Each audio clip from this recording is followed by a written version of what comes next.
Kami mahasiswa-mahasiswi ilmu hukum dari Fakultas Hukum Universitas Jambi. Kali ini kami akan membuat video pembelajaran tentang cybercrime.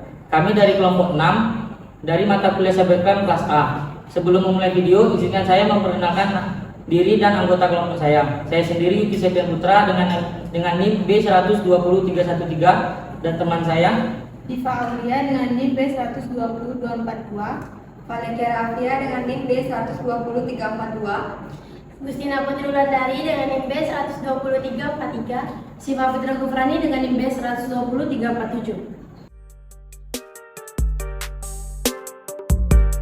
Selamat menyaksikan.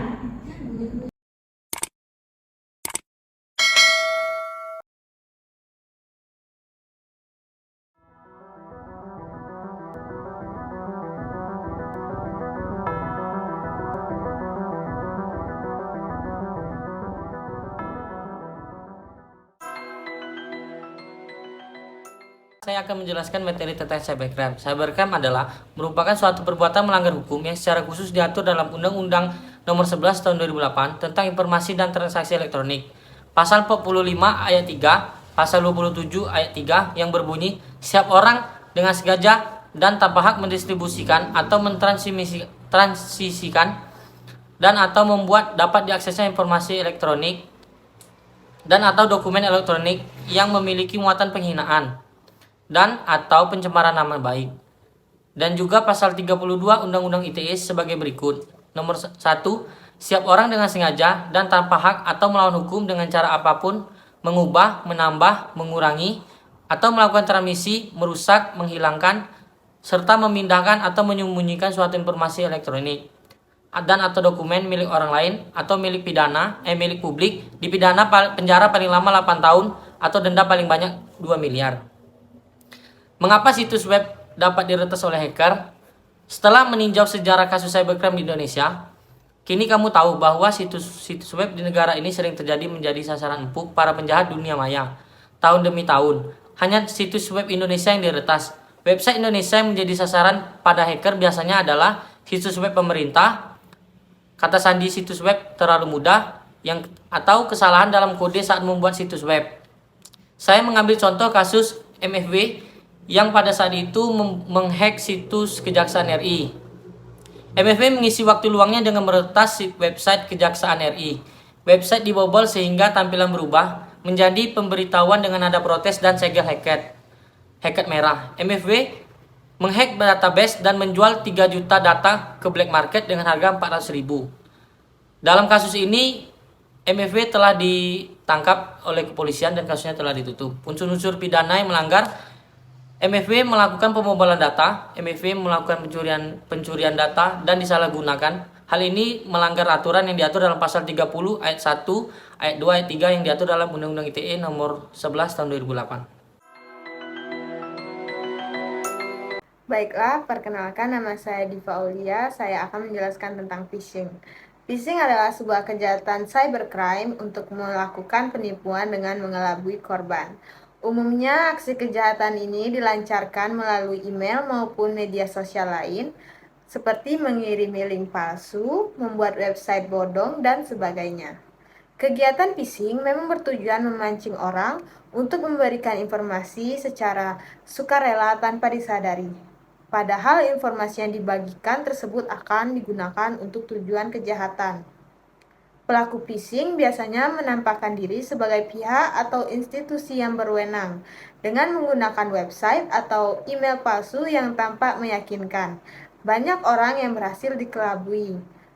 Menurut sebuah laporan, 32% pencurian data selalu melibatkan kegiatan phishing.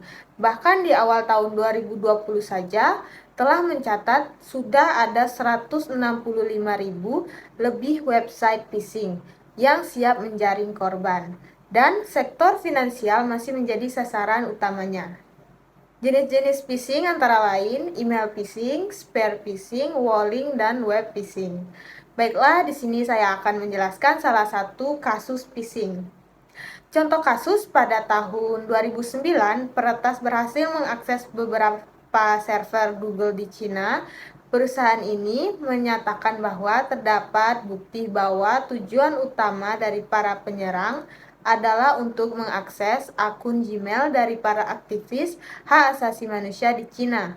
4 tahun setelah kasus cybercrime ini terjadi, pejabat pemerintah di AS menyatakan bahwa peretas Cina telah mengakses data sensitif yang berisi perintah pengadilan otorisasi pengawasan yang kemungkinan besar diperoleh dari agen Cina yang memiliki akun Gmail. Pasal yang dilanggar yaitu pasal 35 dan 51. Para pelaku tindakan phishing juga bisa dikenakan Undang-Undang Informasi dan Transaksi Elektronik mengenai manipulasi. Dalam pasal ini diatur bahwa setiap orang yang melakukan penciptaan informasi elektronik dan atau dokumen elektronik agar dianggap seolah-olah data yang otentik diancam dengan pidana penjara paling lama 12 tahun dan atau denda paling banyak 12 miliar rupiah. Baiklah, sekian dari saya. Terima kasih. Baiklah, saya Valia Kerafia. Di sini saya akan memaparkan tentang hacking. Hacking adalah kegiatan menerobos atau meretas program komputer milik orang lain dengan tujuan mendapatkan akses tidak resmi ke sistem komputer orang lain. Orang yang melakukan hacking disebut dengan hacker. Hacking dapat mencakup mencuri data, merubah data, dan mengacaukan aktivitas pengguna. Hacking dapat menjadi tindakan ilegal karena berusaha mengakses data, informasi, atau jaringan tanpa izin dari pemiliknya. Namun, hacking tidak selalu digunakan untuk tujuan kejahatan.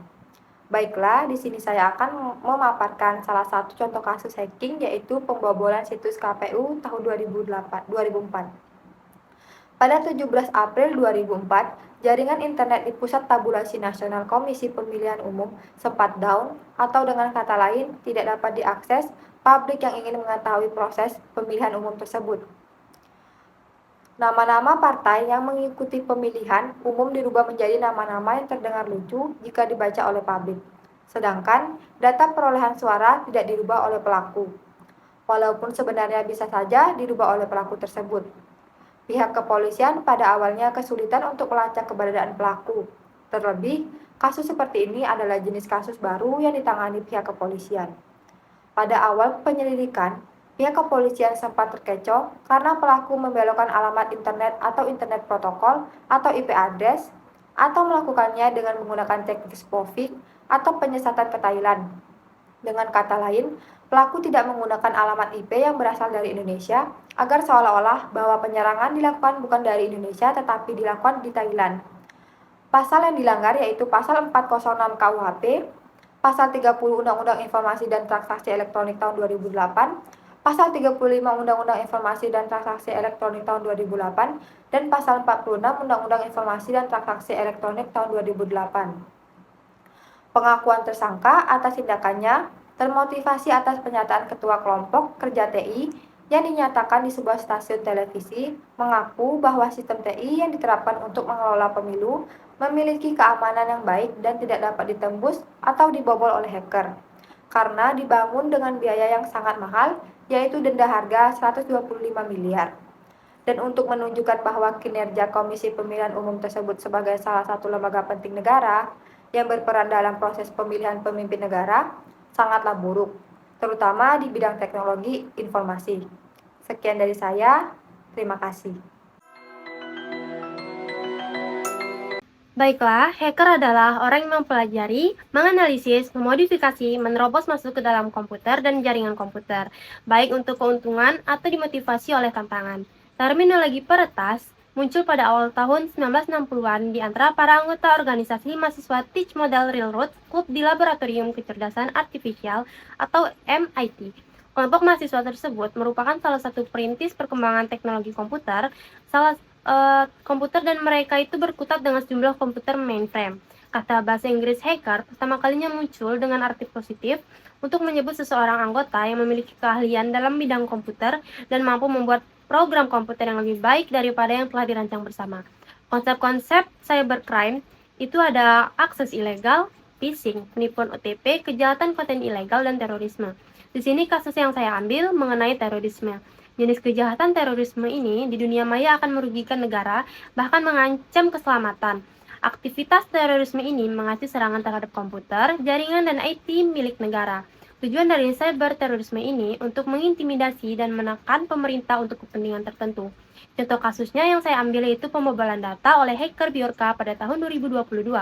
Sepanjang tahun 2022, terjadi banyak kasus cybercrime yang mengincar data pribadi beberapa perusahaan di Indonesia. Seperti hacker Bjorka yang sempat viral karena aksinya mencuri data pribadi milik Bank Indonesia di awal Januari tahun 2022. Setidaknya ada 7 kasus besar pembobolan data yang dilakukan oleh Bjorka pada tahun 2022. Data atau informasi yang berhasil dicuri diantaranya seperti data registrasi kartu SIM milik Kominfo, data nasabah Bank Indonesia, data pasien di beberapa rumah sakit di Indonesia, data pelamar Pertamina, data pelangganan PLN, data pelangganan jasa marga, dan masih banyak lagi. Korban pencurian data oleh Bjorka umumnya datang dari perusahaan dalam negeri dengan keamanan server yang lemah. Hacker Bjorka bisa kena pasal berlapis. Yang pertama, karena ilegal, akses itu bisa kena Undang-Undang ITE pasal 30 ayat 1 sampai dengan 3. Kemudian bisa kena Undang-Undang PDP pasal 67 ayat 1, ayat 2, dan ayat 3. Baik, perkenalkan saya Syifa Fitri Gufrani dengan NIM B120347 dari kelompok 6. Di sini saya akan menjelaskan salah satu kejahatan cybercrime yaitu unauthorized access to computer system and service, di mana kejahatannya itu dengan cara menyelinap atau memasuki suatu jaringan sistem secara tidak sah dan tanpa pengetahuan si pemilik jaringan tersebut. Biasanya hacker melakukan ini untuk menyabotase atau mencuri data dan informasi yang penting. Ada juga beberapa hacker yang melakukan ini karena merasa tertantang akan melakukan menyusup ke dalam sistem yang memiliki proteksi yang tinggi. Salah satu contoh kasusnya yaitu pada tahun 2001, internet banking pernah dilibatkan oleh kasus pembobolan internet banking milik Bank BCA. Kasus ini dilakukan oleh seorang mantan mahasiswa ITB yaitu Stephen Haryanto. Stephen ini bukan seorang insinyur elektro ataupun informatika, namun dia ini adalah seorang insinyur kimia. Tindakan Stephen ini disebut sebagai hacking dan authorized access to computer system and service. Stephen ini digolongkan dalam hacker sebagai gabungan antara white hat hacker dan black hat hacker, di mana Stephen hanya mencoba mengetahui seberapa besar tingkat keamanan dari situs Bank BCA ini. Dan disebut white hat hacker karena dia tidak mencuri dana nasabah ataupun mengambil informasi dari nasabah. Berdasarkan kasus Stephen di atas, Stephen ini dapat dikenai pasal 30 ayat 1, 2, dan 3 Undang-Undang Nomor 11 Tahun 2008 tentang Informasi dan Transaksi Elektronik atau ITE. Dan juga bisa dikenai pasal 22 huruf B Undang-Undang 36 tahun 1969 tentang telekomunikasi. Yang terakhir ada unsur-unsur pasal. Pasal 35 Undang-Undang Nomor 19 tahun 2016 harus memenuhi jenis, karakteristik, dan kategori tindak pidana cyber, yaitu yang pertama adalah unsur dengan sengaja. Tindak pidana hacking dan authorized access to computer system and service dalam ketentuan pasal 35 dilakukan dengan sengaja. Yang kedua adalah unsur tanpa hak.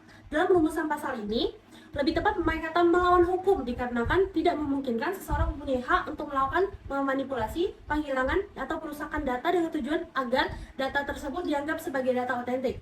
Yang terakhir ada unsur data komputer. Unsur data komputer ini berarti objek atau media yang digunakan untuk menggunakan media elektronik yang nantinya sebagai hukuman yang digunakan untuk menggunakan Undang-Undang ITE. Sekian pemaparan materi cybercrime dari kelompok 6. Mohon maaf bila ada salah perkataan, kami akhiri. Wassalamualaikum warahmatullahi wabarakatuh.